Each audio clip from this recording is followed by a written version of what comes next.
इरफान सोलंकी की पत्नी रोई हाथ जोड़कर मांगती हैं वोट, प्लीज योगी से हमारे शौहर को बचा लीजिए। कानपुर की सीसामऊ सीट पे योगी वर्सेस मुसलमान हुई लड़ाई।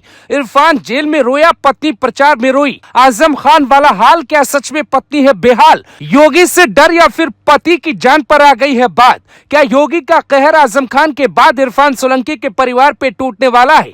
क्या कानपुर की हवा बदल गई है या फिर बीजेपी वहां कुछ ऐसा करने वाली है जिसकी भनक इरफान सोलंकी की पत्नी को भी लग चुकी है? यूपी में योगी का कद कैसे बढ़ रहा है, इसका अंदाजा आज आपको हो जाएगा। उपचुनाव में जिन 3 सीटों पे सबकी नजर है, उसमें सबसे ज्यादा हॉट सीट है कानपुर की सीसामऊ।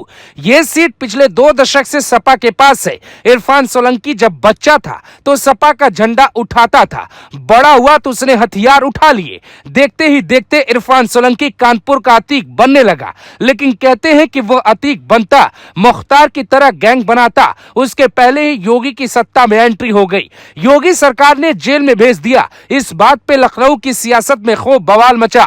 लेकिन अब ये नई तस्वीर खूब वायरल हो रही है, जिसमें दावा किया जा रहा है कि इरफान सोलंकी की पत्नी सत्ता की ताकत से परेशान है और उनके आंखों में आंसू है। वो रो रो के लोगों से वोट मांग रही है। उनके पति को जेल में ठीक से सुविधा नहीं मिल रही है, यहाँ तक कि उनके पति इरफान सोलंकी की जान सुरक्षित नहीं है। योगी सरकार मुसलमानों को सता रही है, इसीलिए एक सीट हमको दे दीजिए, ऐसा दावा घर घर जाके इरफान सोलंकी की पत्नी करती नजर आ रही है। लेकिन कहानी ऐसी नहीं है जैसा आप देख रहे हैं। अब वीडियो में आप सुनिए चौंका देने वाला सच। 7 अगस्त को इरफान सोलंकी पुलिस कस्टडी में रहते बोला, ये उपचुनाव नहीं इंसाफ की लड़ाई है। इरफान सोलंकी ये बताना चाहता है कि वो सीधा साधा व्यक्ति था, उसको यूपी पुलिस ने जबरन गुंडा बना दिया। सच क्या है, क्या आप देखना चाहेंगे तो सुनिए इरफान का वो किस्सा जो अब तक आपने देखा ही नहीं होगा। सपा की सरकार थी, अखिलेश यादव सीएम थे और बीजेपी की कोई राजनीतिक हैसियत यूपी में नहीं थी। ना ही तब योगी के पास ऐसी ताकत थी। जिले के हिसाब से कोई ना कोई नेता होता जो सपा के लिए वो सब कुछ करता जो उसकी राजनीति के हिसाब से चलता।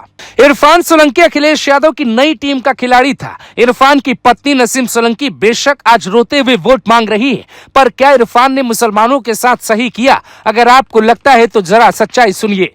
जाजमऊ की डिफेंस कॉलोनी में रहने वाले इरफान सोलंकी और उनके भाई रिजवान समेत कई सपा नेताओं पे पड़ोसी महिला नजीर फातिमा का प्लॉट में बने अस्थायी घर फूंकने का आरोप लगा।